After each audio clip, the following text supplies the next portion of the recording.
story about Capsule, but I think I'm going to hold off on that for a few minutes because first it's going to be helping Mark on the opening. There's another event that they need to get to, so we want to kind of get rolling.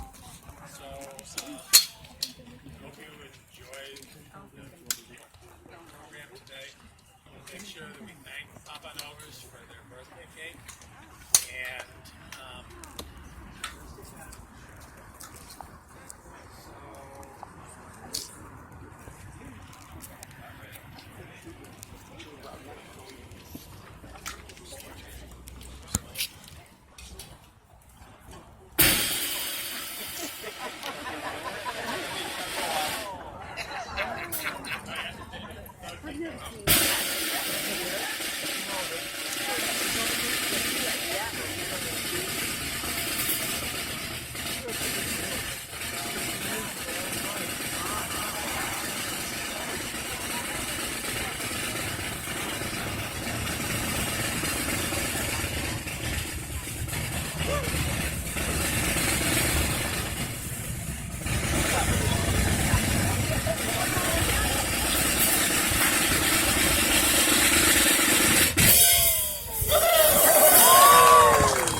exciting. Before the time capsule was closed, I'm guessing that a group from Chimbro got together, signed their names to the inside of this plaque. I see a Masonic emblem. I see Kenneth Chinquette, who's here with us today. Nice to see you. Thank you for being here. I see Alton Chuck Chinquette's name. Jack Russell, Ivel Chinquette, Charlie Chinquette. I'm starting to think that maybe the Chinquette family was all here when we put this together. Morton Humphrey, Pat Matthews, Harris Matthews. I saw his son here today. Oh, this is wonderful, wonderful. Sure.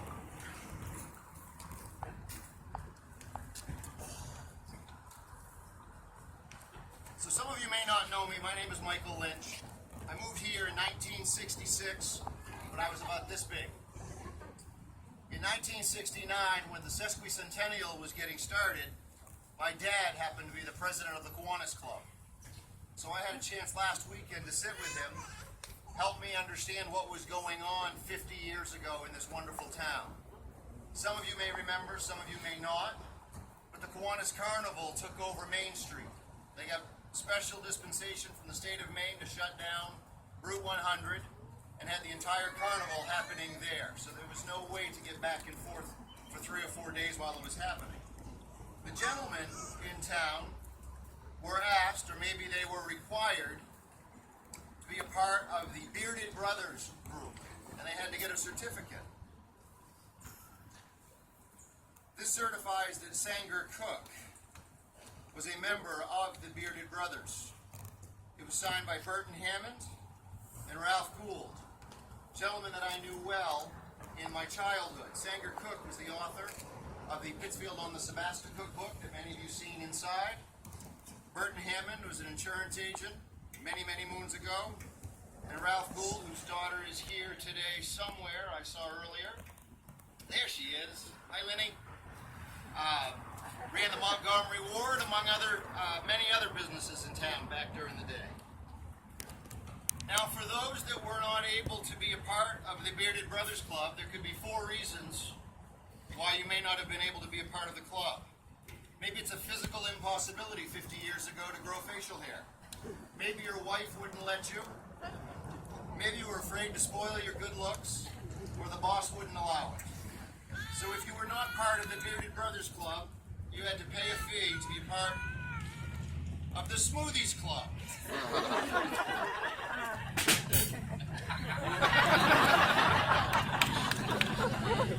that gonna happen all morning? Probably yes. Here all day. Here all day. The Embers Restaurant, which used to be located south of town on Route 100. Dave Mercer, one of their placemats from many, many moons ago.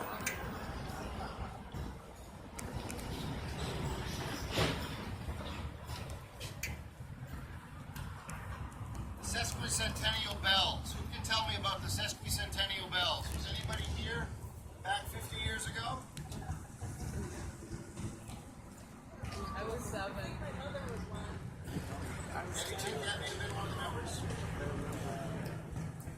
This is to certify that as a member in good standing of the Honored Society of the Sesquicentennial Bells, they are entitled to the privileges thereof, being civic-minded, realizing responsibility, and furthering the success of the Pittsfield Sesquicentennial celebration.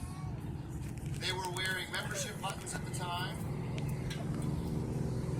Elaine Wilkins and Betty Susie were the chairperson, the chairpeople of the organization, and it ran between June 14th and June 21st, again back in 1969.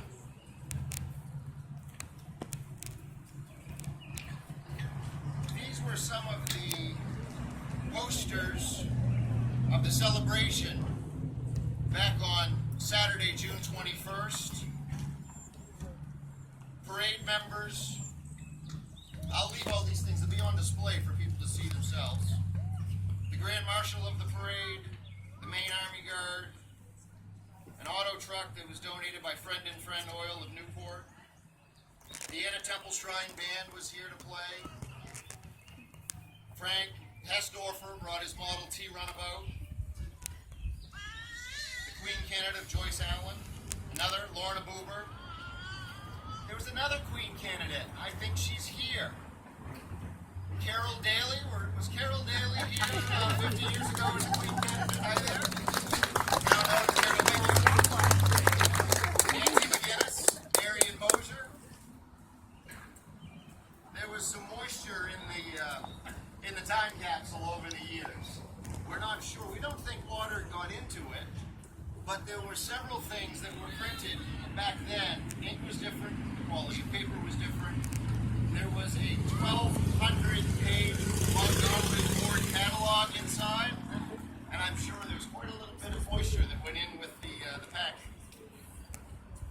I'm going to leave these all out to be seen,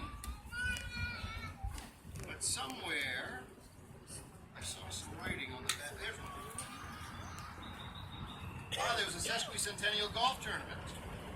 And I believe there's going to be a bicentennial golf tournament. The theme was early American transportation.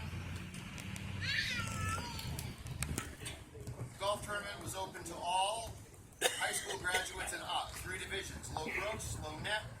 Things haven't changed much except the price. The entry fee was $2.50, and for women it was $1.50. I guess they were looking for more people to join. The committee was made up of Willard Lear, a longtime business person here in town, and John Dana, who also ran the golf course so many, many years ago.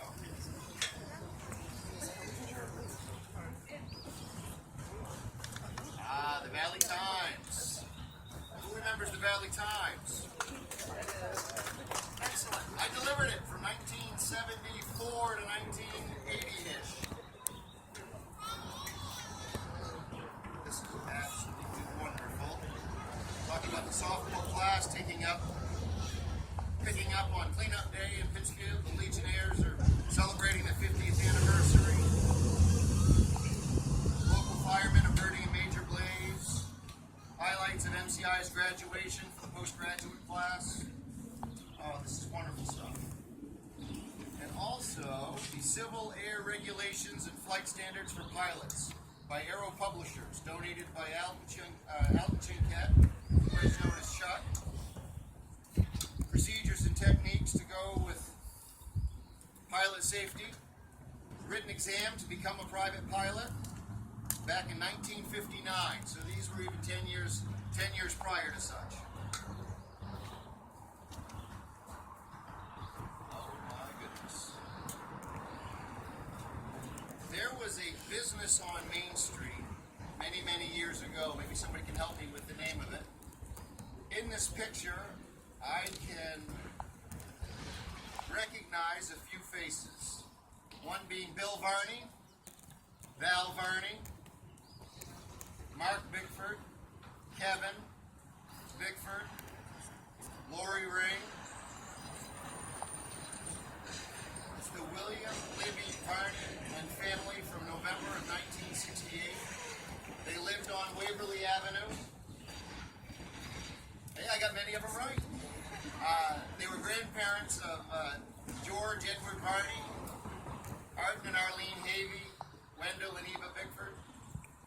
Great parents that were living back then were Ray and Flora Badger, as well as Earl Havey. Wonderful family photo that survived 50 years, 10 feet underground down in Manson Park.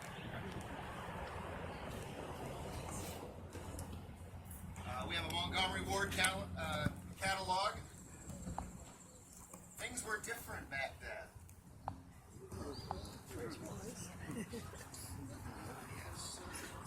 So, for the last 20 to 25 years, I've had the pleasure of traveling to the North Maine woods with a wonderful family. The Chincat Brothers Inc. business card in my hand was from Alton Chincat, Vice President, and he also spent time at Nugent's up on Chamberlain Lake. I am guessing that there was a picture that was involved at one point, but it says the catch of fish was taken from Chamberlain Lake in February of 1968 by Bud, Ken, Carl, Norris, and Chuck Chincat, Bud Homestead from Bud Shop and Save, Willard Lear, Bob Maynard, Jim Christie, Ralph Gould, and Pat Riley. Wonderful names from my childhood.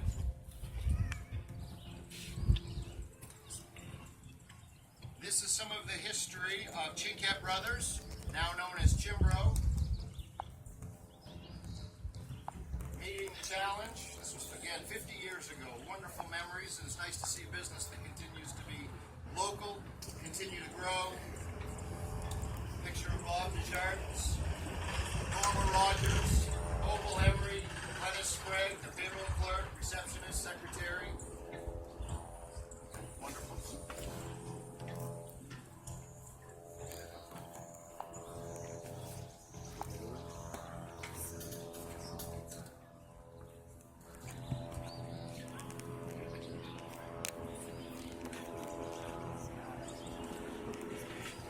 There's nothing to see here.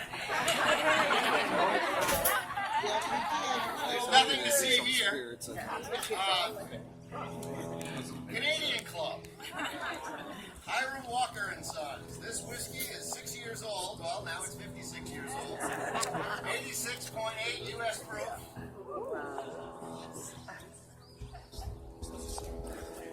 This bottle of whiskey is left from the chairman, or for the chairman or equal, of the current bicentennial celebration. And since we don't have one, maybe I will know.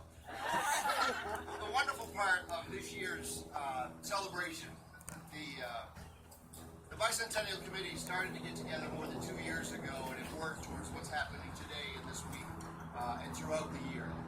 And what a wonderful thought. For some reason, I kind of knew when I saw the bottle, this also came from Chuck Chincat, because that was his drink of choice 50 plus years ago. But the committee has worked hard this year to make sure that they worked as a committee. From what I'm understanding, there was no chairperson. So if it's okay with you folks, the bottle will not be opened. It will go in the next time capsule, and 50 years from now, somebody will be able to maybe enjoy some libations, because maybe there'll be a chairperson then. If not, we can do it right now if anybody's thirsty.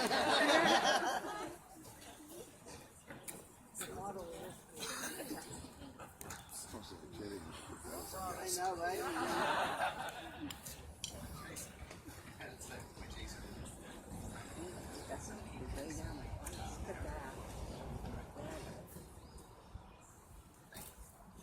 So, some of this is all a surprise to you folks. About a few days ago, we chose to open the time capsule to see what had survived and what may not have. And as a result, we packed and repacked, so we had a little idea of what was going to be in here. As you see with the covered pieces coming out, that was not something that was in there for 50 years, or it may have been a little tarnished in its coloring. But what again, I haven't looked through all of the detail, but this is a letter to Stephen Keith Bowden, or any of his children. Sadly, by the looks of the envelope, the moisture may have attacked the letter that's inside, but if we have any people here from that family, please step forward in a little bit. This is it looks like it's an old movie from Norman and Flora Jackson and Joyce Daly to our descendants, June 21st, 1969. In asking around, knowing one of the Dalys from many moons ago, Norman Jackson, I believe, owned a construction company off Waverly Avenue. His wife Flora may have made a magnetic recording tape, single, splice-free, and it's fully guaranteed. It says right on the package. So if there are any descendants of that family, it would be great if somehow this has not been opened. Don't want the air and don't want the sun to be on it for very long. I'd like to get in the hands of somebody that might be able to see if this is a movie from back so many, many years ago.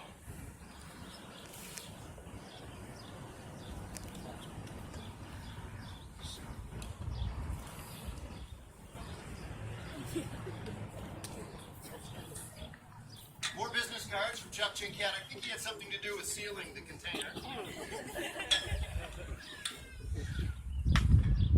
Colin's son. Blake Bartlett was a son-in-law. Aubrey Call, whose name I saw on that engraving, was his father-in-law. They owned and operated the monument business for the cemetery for generations. It has just recently left that family. But here's a notepad from way back when. We have a pair of earrings. The box has seen better days, but the earrings don't look too bad. So they look like they're pearls. They are pearls they are for Deborah Jacobs in the year 2019. Anybody know Deborah Jacobs or anybody from that family? Somebody left a Christmas present that would be open many, many years into the future. Way back when there was the sesquicentennial, they had memorable plates put together to memorialize the event. Wooden nickels, sesquicentennial, Brothers of the Brush. I think I heard a story that at the end of the sesquicentennial celebration, Stan the barber, who was still on Main Street, was offering discounts for shavings and haircuts for all the gentlemen who grew the facial hair that did not know how to get it off at that point in time. So they went to see Stan the barber, who's still there most days of the week at this point in time. And also, I'm not sure what the meaning behind this is, but a red ribbon from the sesquicentennial of 1969.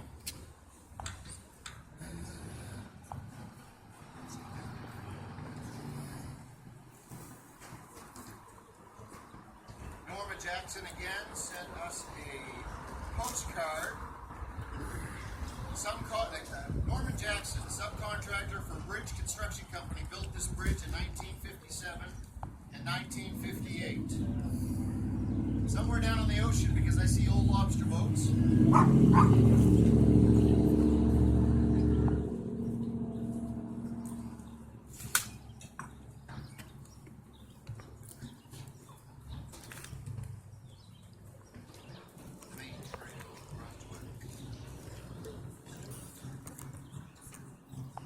Automotive parts and accessories. New England Construction Magazine. The Maine Trail. The Honorable Andre Richard, Minister of the Public Works and Highways from the province of New Brunswick. So I guess they wanted to be a part of the celebration also.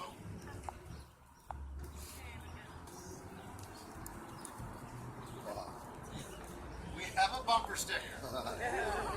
Pittsfield, Maine Sesquicentennial, June 14th through the 21st, 1969. At least they had the bright colors way back when. I wonder who didn't pay the real estate taxes in Pittsfield in 1968. We have the annual report. Anybody here? Anybody nervous?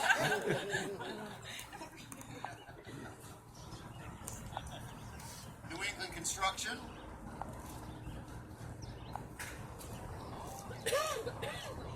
A sesquicentennial book.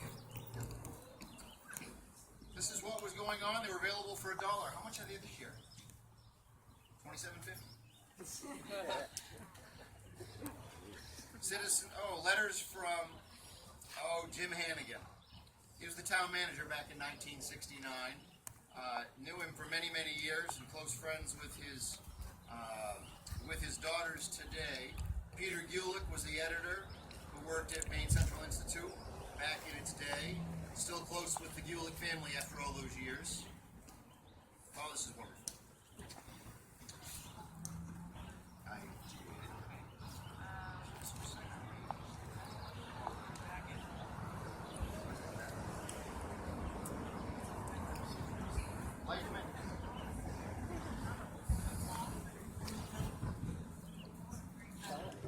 I think as we go down closer to the bottom, what we're seeing is mostly magazines, newspapers from the time, catalogs. I think somewhere in this I saw a catalog from Church Goods, C.M. Almy. At that point it was 77 years old, 50 years ago. And so the trumpet yearbook from MCI. Class of 69, just before my time.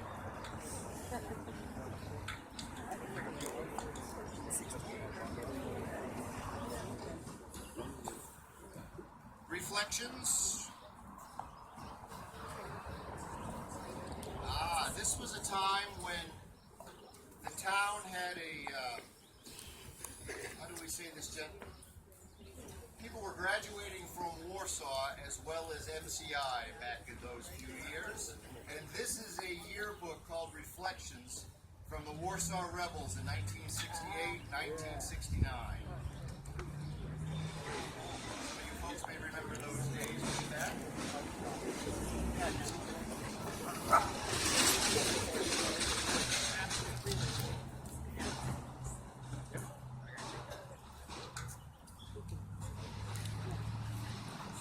See the moisture did the damage on some of these things. There's the vestments hanging in metalware. Church Goods Manufacturing. At the time, Ryan Fendler was president. Still here in town, still run by the family with Michael Fendler at the helm.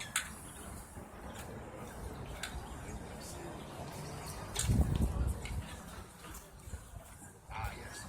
So over the last 10 days to 12 days, it's been all of these papers have been in a secure hiding place to dry out, to allow for some of them to be open while others are still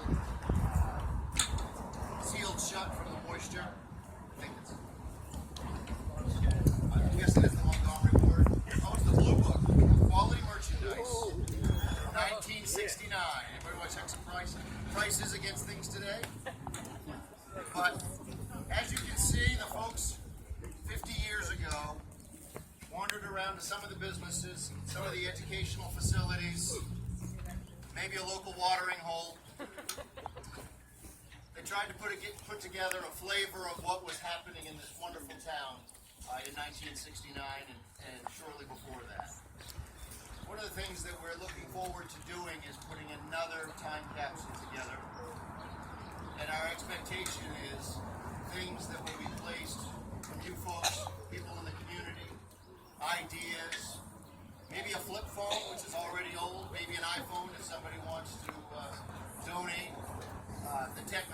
today, those sorts of things that we're not seeing here, and maybe some of the simpler things, maybe a baseball, maybe a frisbee, maybe other pictures. In today's world, when people are putting together these time capsules, they're no longer burying them 10 feet underground, below the water level, into the frost of the frosty times of the winter, because of moisture, because of what we can see here. I'm so glad that many things here came through without much trouble. Some things, as you can see, are damaged. There are family items here. If any of the descendants are here from what I had described a few moments ago, please step forward. We're going to display these a little better. We'll find a little less chaos on the table. And I'm going to turn the table back over to you. There may be a little odor coming from this table from many years of closed. If you're on this side of the audience, that smell, I showered this morning. So there is a little story about what happened, and you kind of got the idea that we did open it up beforehand because we wanted to see what the condition was inside. And everything that was taken out of here, which you saw today, was in there. So nothing was replaced, it was all original. Nothing was added. What you see is what you use. We're going to kind of try to keep it around for a little while longer, and maybe come up with some, as Mike just said, some ideas for next year. Before we move on, I'd like to introduce Brad, who's our local senator. He has, I was going to say words of wisdom from Augusta. Is that an oxymoron? That is an oxymoron, especially after what's been going on down there the last week. Oh, you do it very fine. That's good.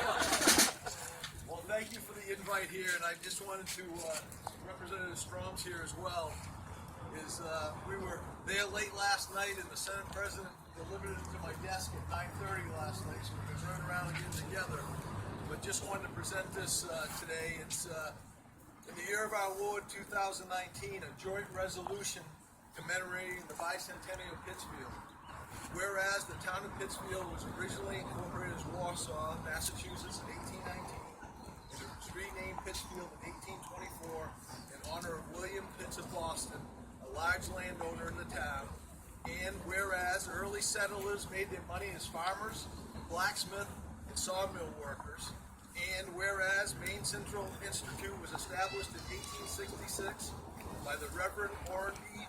Cheney and the Reverend Ebenezer Knowlton, and continue to serve as a local school for area students as well as boarding students. And whereas in 1855 a railroad came to town, playing a significant role in the growth of the town. And whereas in 1869 one of the state's earliest woolen mills was established in Pittsfield, and later woodworking and canning factories were established, providing jobs to local residents. And whereas in 1895, water service was established through the creation of the Pittsfield Water Works, and in 1900, electric power was brought to the region through the formation of the Pittsfield Electric Light and Power Company. And whereas the Civil Works Administration assisted the town as part of the New Deal by providing $25,000 to construct an airport that was used by the United States Navy for training from 1940 through 43 through the end of World War II.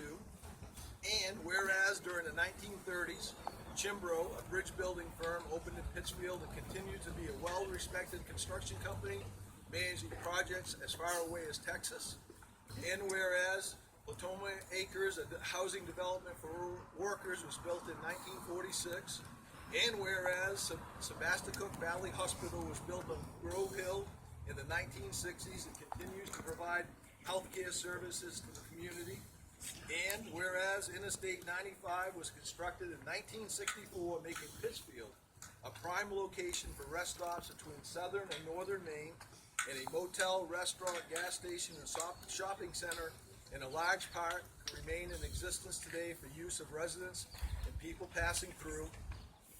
And whereas Pittsfield is home to the Central Maine Egg Festival, which is celebrating its 47th year now, therefore be it resolved that we, the members of the 129th Legislature, now assembled in the first regular session on behalf of the people we represent, take this opportunity to commemorate the 200th anniversary of the town of Pittsfield, and be it further resolved that suitable copies of this resolution, duly authenticated by the Secretary of State, be transmitted to the Pittsfield Town Office. And like I said, it was the last night. It was a little bit late, so I've got the copies here, and we'll get them framed out and get them back over to all the residents over here. So thank you for the opportunity to present this, and it's really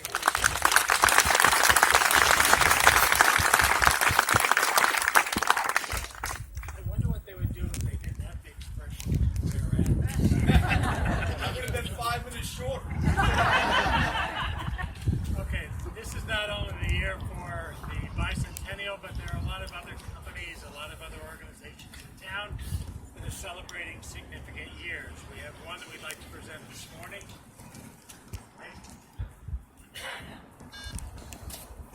My name is Michael LeBlanc. I've been in town 8 years, so I don't know all of you, but I'm representing the Pittsfield Bicentennial Celebration Committee.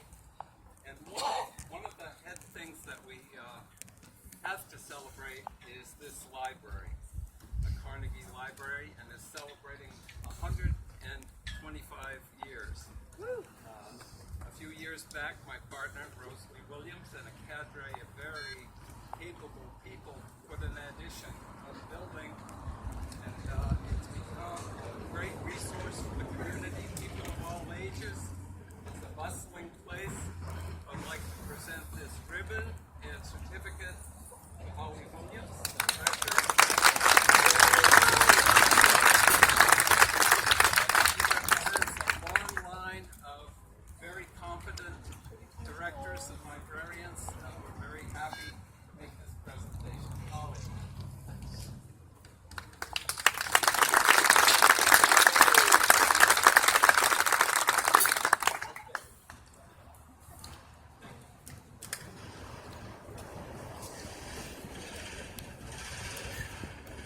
Okay, just a couple more things. First of all, I'd like to thank all the volunteers and everybody who's been helped this morning. Got a busy week coming up. Tomorrow there's a golf tournament. There'll also be some floating around the ponds tomorrow night, so if you've got a kayak or a canoe or something, keep the boat motors under 95 miles per hour, otherwise we'll make a few waves. Monday is kind of a day off. Tuesday there's going to be a concert at the Universal's Meeting House.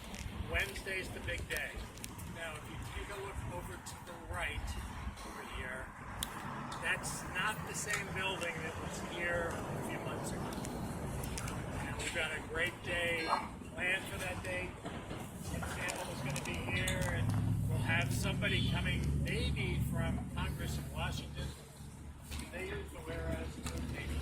Anyhow, so, but you get out it all. The day starts on Wednesday with a community breakfast beginning at 7, sponsored by the hospital. So if you can get up there, that's great. The events downtown here will begin around 2:30 in the afternoon. So if you get out of work early, if you need a written note or something, get one of the executive committee members to write you a note so you can get out of work early. And hopefully we'll see you on Wednesday. We'd like to thank Pete and all the work that he's done. The last thing we'd like to do this morning, unless there's something else, to Yes, there is something else. the last thing we'd like to do is to make sure that you get some cake over here from Papa and Ours. Go ahead. Take this moment. Take it down. Okay. Sorry. 2 years ago, we had a project where we moved the cupola from the Hathorn stable. It started with a chat message to Brenda Seekins, and I think actually I was trying to research something else. And I learned from Brenda that she was involved, or her husband Steve, when he was working with Chimbro, with getting the cupola moved from the stable. Now this building had been a horse stable in the late 1800s. It was moved, and many people may remember it as the Valley Times or Pittsfield Advertiser, over on Hunnewell Avenue where the parking lot for Chimbro is. Well, thanks to Ken Chinquette, I learned that that cupola was saved. It was well, not storage, it was outdoors. Well, it's always been outdoors, but it was up at the town garage for over 30 years, and a group of us went and rehabbed it. Well, actually finished rehabbing it Memorial Day weekend.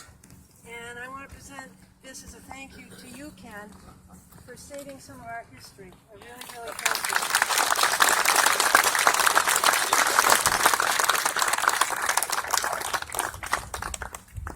What we're going to try to do is keep some of these things on display so that if you walk by carefully, it's a little windy. But if you want to take a peek, we ask that you not pick up things and touch things, okay? And some of you look very hungry right now. So I understand there's a great cake over here. So enjoy the rest of the day. Thank you.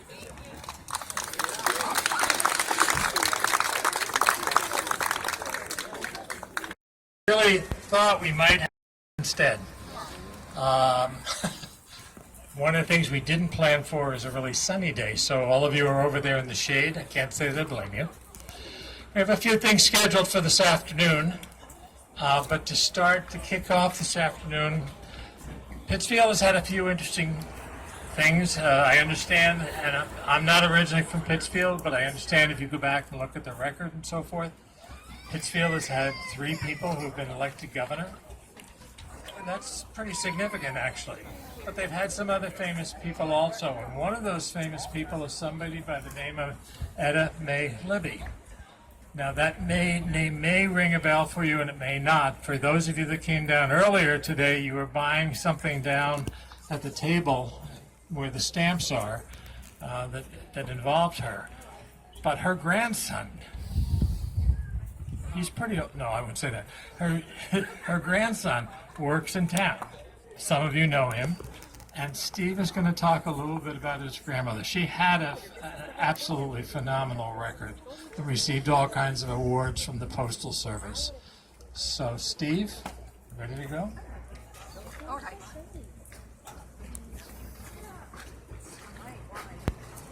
Good afternoon. What a great day. I don't know how close I should stand to this thing because I'm not a public speaker.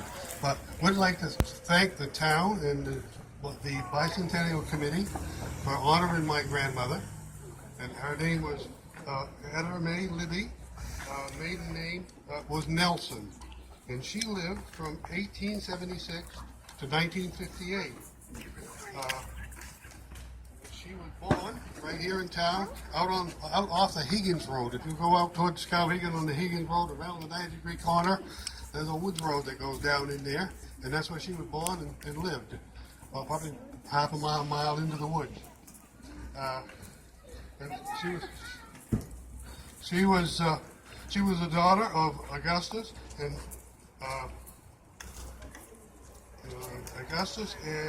May Nelson. The Nelson family had a lot of land out there, and they still do have a lot of land out there. They used to basically almost surround Sibley Pond at one time, and there's some of the descendants that live in Canaan, and some of them still own property in Pittsfield. She married Aaron C. Libby in 1907, and they lived just over the Detroit line on Route 69. The home now that Joe and Greta Chinquette owned. We lived there. My parents lived there until 1962, along with her, and sold it in 1962. She was a small woman. She only stood about 5 foot 3 inches, but she had all kinds of ambition and push. She started delivering mail in 1903 with a buggy and a horse and buggy and a sleigh in the winter. She worked 6 days a week, and her route was 20 miles long. She followed her father into the postal business. This is it. She took the job. She says she took the job because of her health. She thought if she was outside in the cold and the weather, it would make her better. They don't really use that rule anymore today, do they? One of the blizzards that they had, she completed her route, and no one else did complete their route, including her father. And one of the other times, the horse got unhooked from the buggy. She was spooked. He was spooked by an automobile, and she hung onto the reins and dragged her along till he finally stopped. She went to a nearby house, borrowed another horse, and completed her route. When she got back in Pittsfield, it was the talk of the town, I guess. They found out about it before she got back. She was nationally awarded as. Let me make sure I get this right.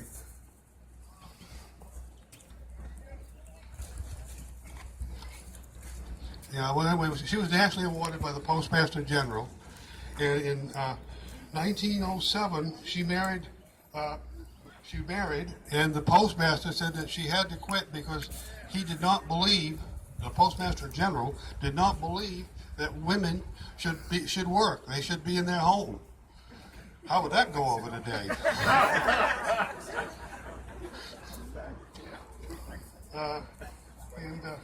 There's more detail in the history thing that they're selling over there. Through her life, she was always doing something.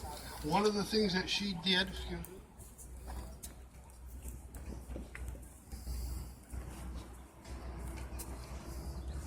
was she took old books that had no longer use and grew newspaper articles in them.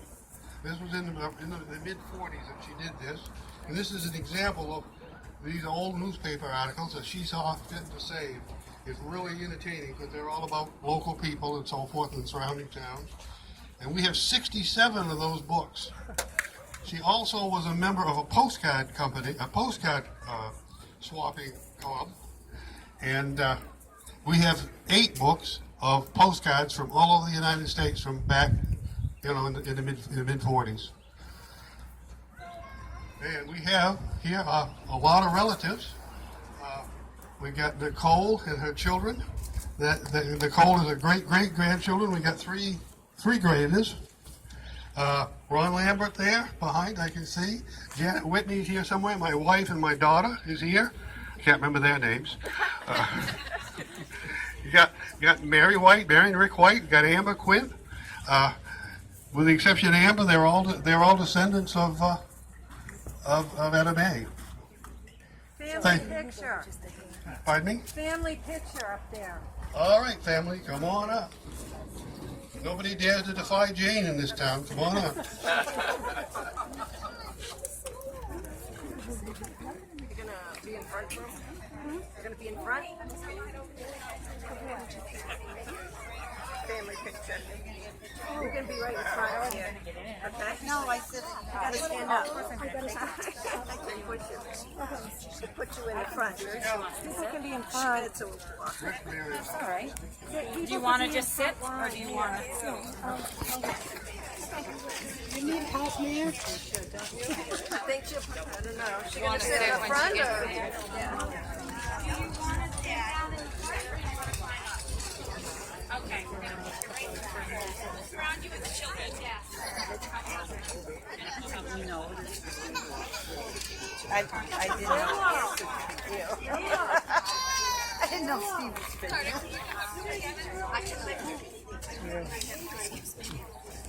Are you going to get his view?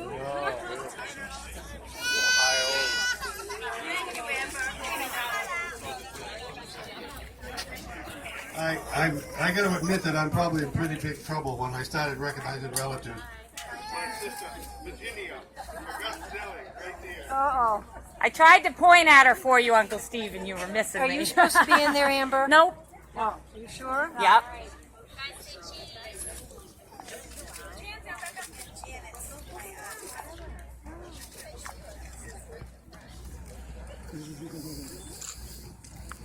Let's give a hand for this family.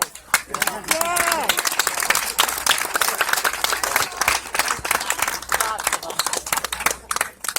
Celebrating today as the birthday of the town of Pittsfield. But most of you know a lot better than I do that this wasn't always called Pittsfield, but we get there eventually. As part of that recognition, we have a couple of people who have a couple of things to say. So, Ben Tucker, where are you, man? Ben Tucker is from Angus King's office.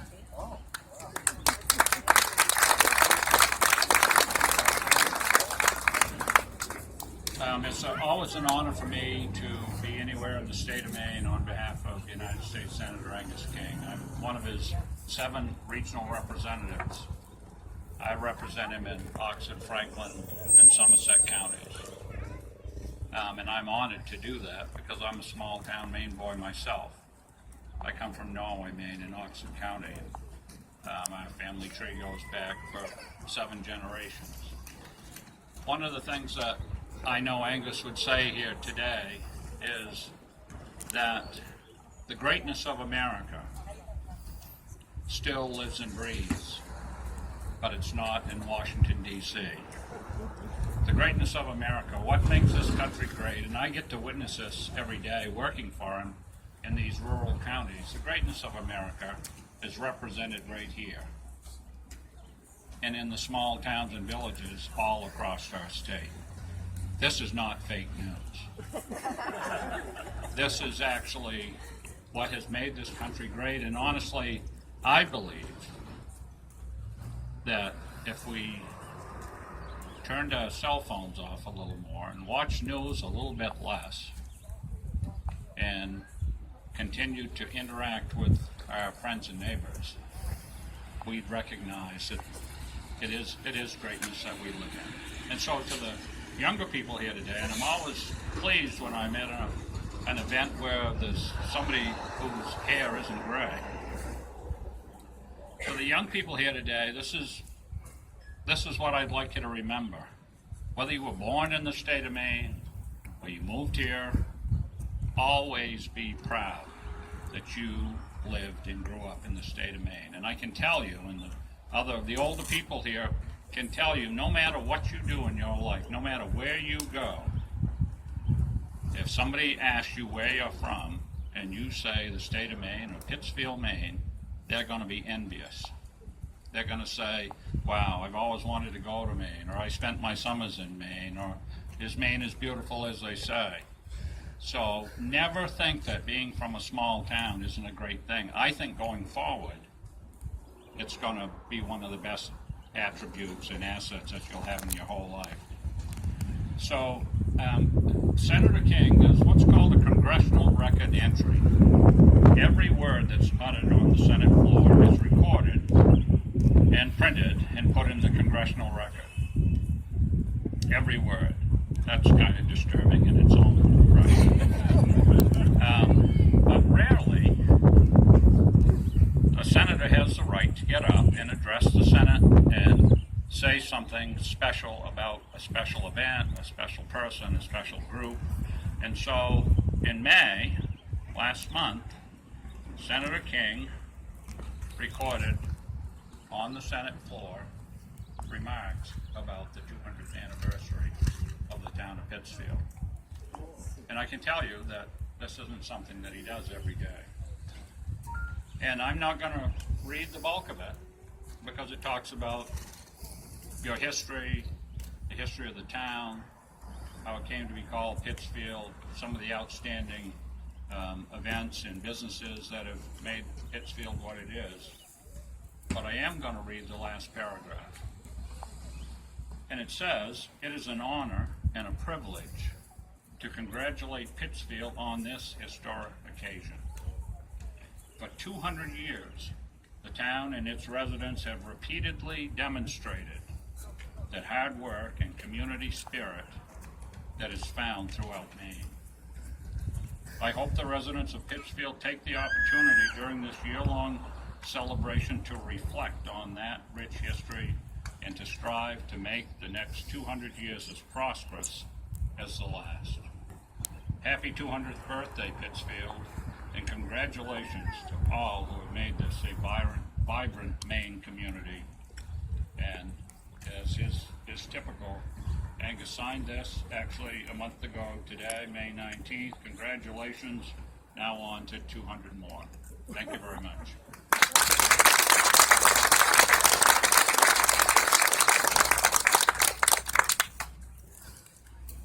as we thought about trying to put together a program, we were trying to think about somebody who might be famous or entertaining or something to kind of liven things up a little bit.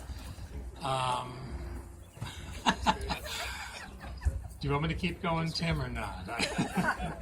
Okay, I don't want to do that.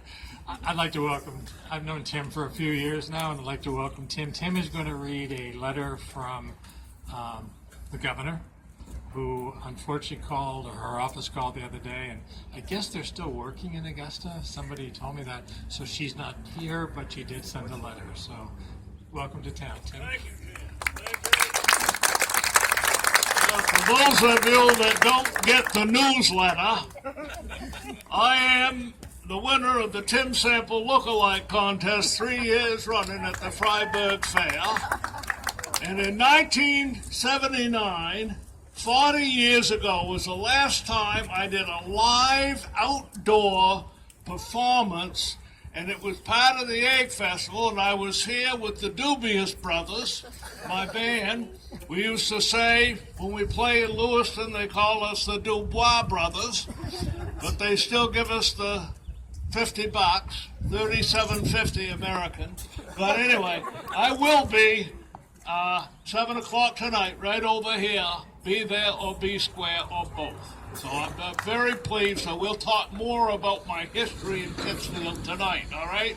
But in the meantime, I'm very honored to read this letter. At the letterhead, it says, State of Maine, Office of the Governor, 1 State House Station, Augusta, Maine. Dated June 12th, 2019. Dear friends, I am pleased to join you in celebrating the bicentennial celebration of the founding of the town of Pittsfield.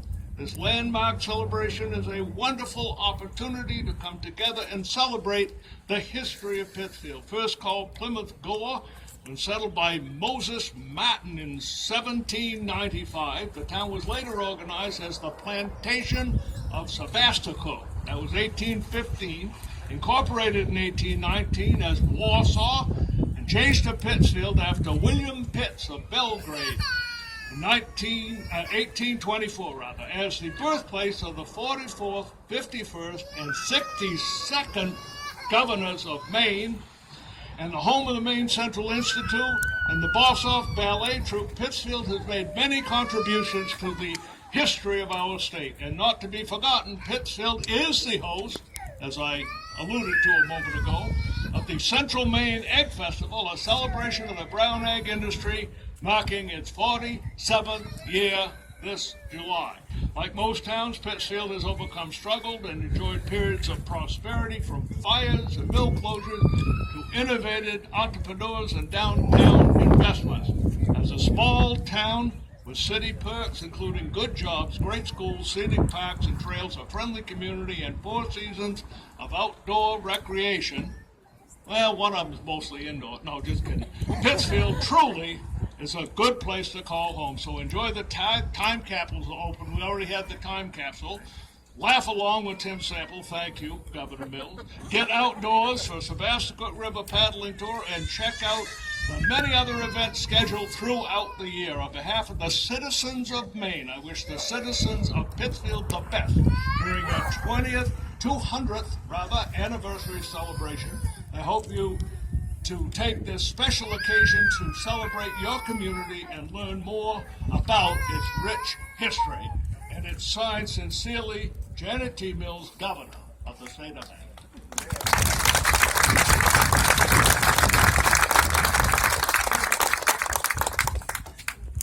Tim has been practicing his jokes on me all afternoon, so some of them, we'll see. I'd like to take this opportunity to introduce Ron Watson.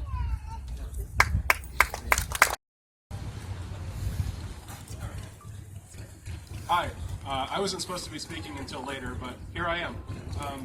So for those of you who don't know me, my name's Ron Watson. I'm the president of the Pittsfield Historical Society, and I'm going to kind of wrap things up today, but what I'd like to do at this point is introduce our mayor, Mr. Tim Nichols. He's going to come up and say a few words, and we really thank him for being out here today. We're really excited to hear what he has to say. So, Mayor Nichols, please come up.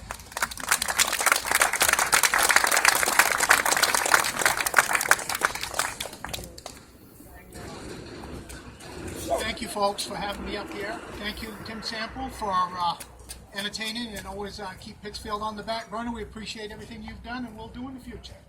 I want to thank everybody for coming up here today. I won't take up too much of your time. This historical society and the train is beautiful. This has been long overdue. I mean, if you think about, I've lived in Pittsfield my whole life, folks, and you think about where we've come from. I remember the Lancy House over here. Anybody that had anything, a business to do, came through this station right here in years gone by. I stop and think about it. My mom has a picture of President Dwight Eisenhower standing on Main Street and people reaching down and tapping him on top of the head. You would not see that today. Whether it was the fire at the Lancy House in the 60s, whether it was the major Main Street fire in the 70s, whether it was the flood of 87 or the ice storm of 98, everybody stuck together, everybody worked together, they rolled up their sleeves, they saved people's houses. This is what we do in small town cities, small towns like Pittsfield and different places. If you look in Washington, D.C., you got the Honorable George Mitchell, you've got people like Senator King, Senator Collins, you got people like former Governor Ken Curtis.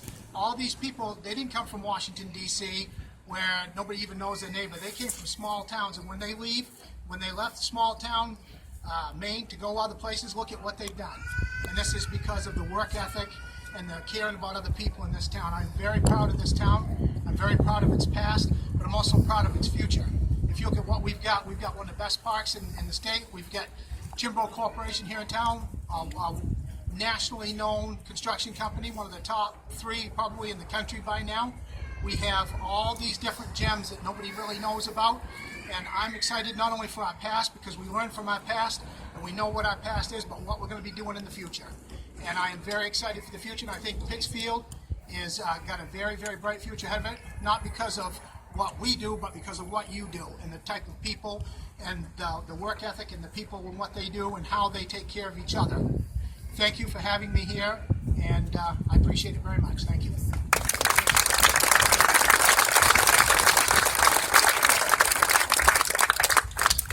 Thank you. So next I'd like to introduce Catherine Ruth. Miss Ruth is the town manager of Pittsfield. She's been here for almost 20 years now, and she knows pretty much everything about what's going on in Pittsfield at some point or another. Thank you. Catherine Ruth, town manager. My comments will be brief because we want you to enjoy the depot and all the other festivities. It's great to speak on this historic day for the town of Pittsfield. Several years ago, the town and the Pittsfield Historical Society worked on a campaign to save the Pittsfield Railroad Station, locally known as the Depot. The roof needed to be replaced so that our wonderful artifacts that were housed in this museum would be protected, and the foundation needed to be shored up so the building was safe to occupy. We were very fortunate to receive many grants and foundation funding so that work could be performed. A representative of one of the grantors, the National Railway Historical Society, called up to note that our railroad station was one of a few projects across the nation to be funded, and they were so excited, they said they saved the depot. So we said, well, yes, you saved the depot, and thank you for sending us money. So we said, yes, you definitely did, and so did everyone else that contributed to help the town and the Pittsfield Historical Society complete the work. We had another grant, but it wasn't enough to complete the siding on the project. So the project sat there for a while we worked on other projects. But the siding project was desperately needed. So we'll always be grateful for the truly amazing efforts and contributions of Mr. Bigu, Chimbro, all of the companies that came together to finish this project, and their great tradespeople and craftspeople. You did indeed save the train station and restored it for the future and our next big birthday. That will be in a few hundred years. With a nice centerpiece for the downtown, this certainly is a great place to call home. Thank you so much.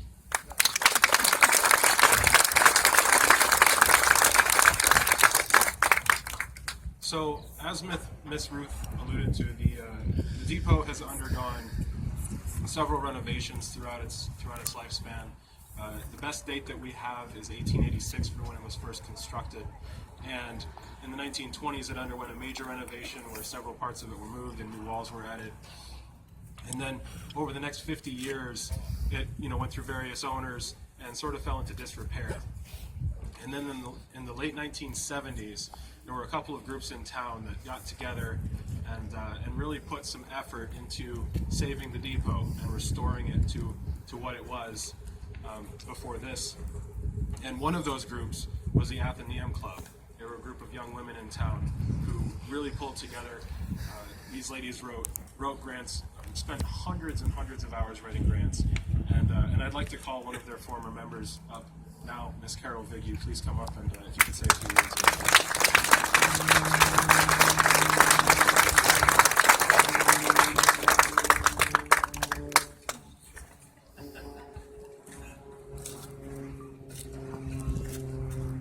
I'm just so happy to see everybody here.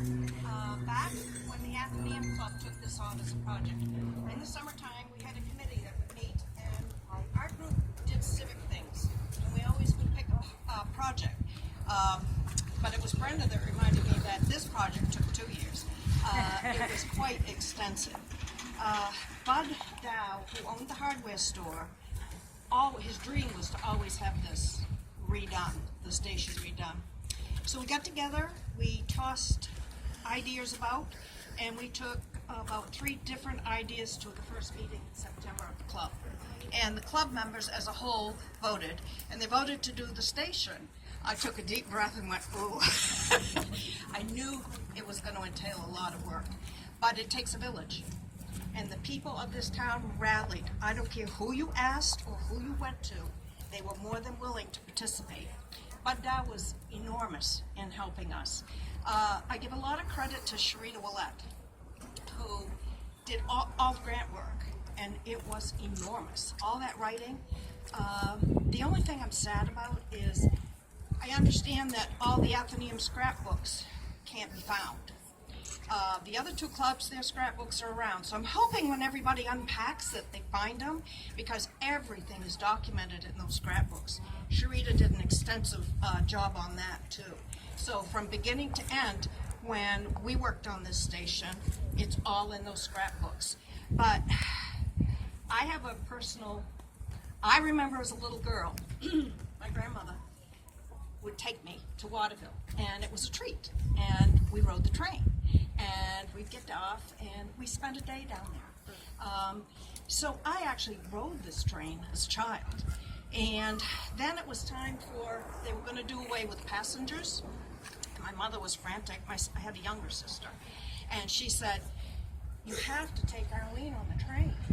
She said, you and Jane.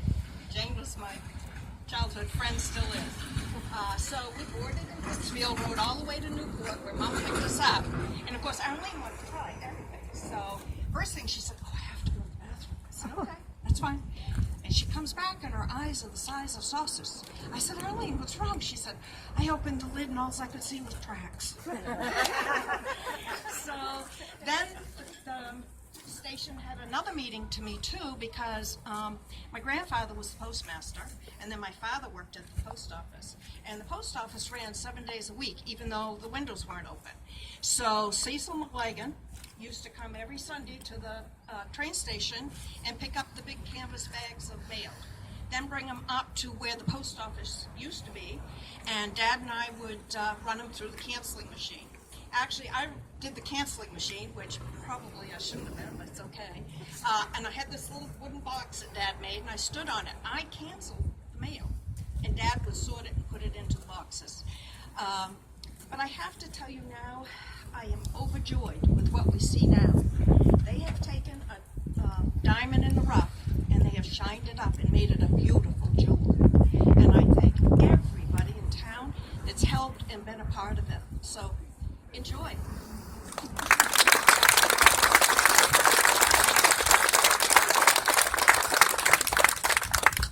Thank you. So what Mrs. Vigue actually doesn't know, and this was a surprise for her, because I was able to find yesterday evening a couple of the scrapbooks from the club. They're on display in the depot right now. So please go in and check them out. I'm just going to talk for a couple of minutes about the contractors and the people who came together on this project. And I actually wrote them all down because the list is extensive. So settle in for the next 20 minutes. I mean, just kidding. So the thing that you should remember about every single one of these companies is that they came out here, they saw the building as it was, and they said, this is a special building, Pittsfield is a special place, and we want to help out. We want to make it what it is right now. Every single one of these contractors is either from the community or is highly recommended by somebody in the community, and I'd like to stress that because this is a community effort, right? This building, which is in the heart of our town, is now wonderful, right? We can walk through it, we can see the exhibits, we have this beautiful train out here that Pan Am was kind enough to bring down from Waterville and let us walk through, and seeing all of you here, and I've been here all day, and there have been 300 or 400 people that come through this building, and I don't think this building has seen that many people since it stopped serving passengers. So thank you all for coming out. So this is just a sampling of the list here. We had Katahdin Clapboard Company, made the clapboards. All of these clapboards are brand new, but they're constructed in the original manner, quarter sawn clapboards, exactly as was put on the depot when it was first built. Paint It Right Painters. Paint It Right Painters helped us identify the colors. These are the original colors on this building, right? We scraped down to the very lowest level, we color matched as best we could, and this is what we came up with. And you can actually see in some of the rooms that are still in the depot that haven't been finished yet, these colors on those walls. Dion and Sons Builders, they rebuilt the doors that you see on the outside of the building here. And these doors are solid, they're all constructed by hand, and they are amazing craftsmen. Magala Window Works. These windows were covered with a plexiglass that had fogged over, and you could not get the full effect of them. Magala took these windows out in November, I think, of last year. They kept them at their facility. They restored them. They restored all of the casings. They even, when they put them in, they restored all of the ropes on the inside, so these windows are fully functional now. And they're also going to help us put a protective screen of shatterproof glass on the outside, so that if the stone gets ticked up off the train, it doesn't shatter our beautiful glass. Viking Lumber and Builders, environmental safety professionals. Environmental safety professionals, they helped to do the lead abatement on the paint because it was extensive. Creative Hardwood Floors. I'd really like to thank Michelle from Creative Hardwood Floors. The floor in this front room, when we pulled up the carpet, was just covered with layers and layers and layers of glue. Everybody that we brought in said it couldn't be done. Michelle came in, and 5 minutes later she said, yeah, I can do it, and you know what, I'll donate it. And she did it in just a few days.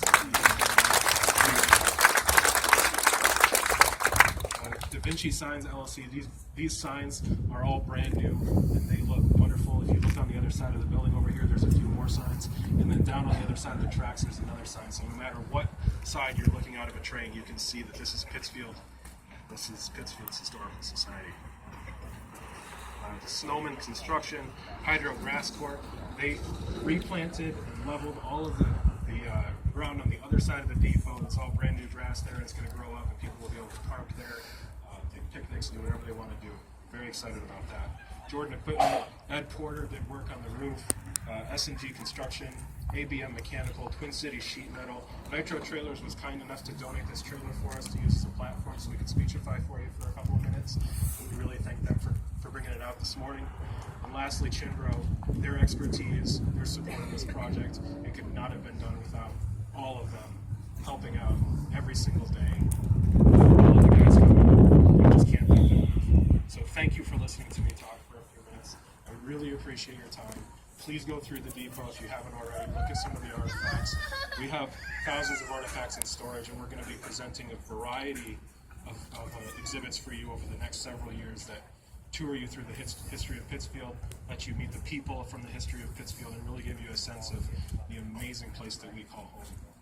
And then lastly, if you haven't gone through the train, please do so. It's truly astounding. Thank you again for your time and attention.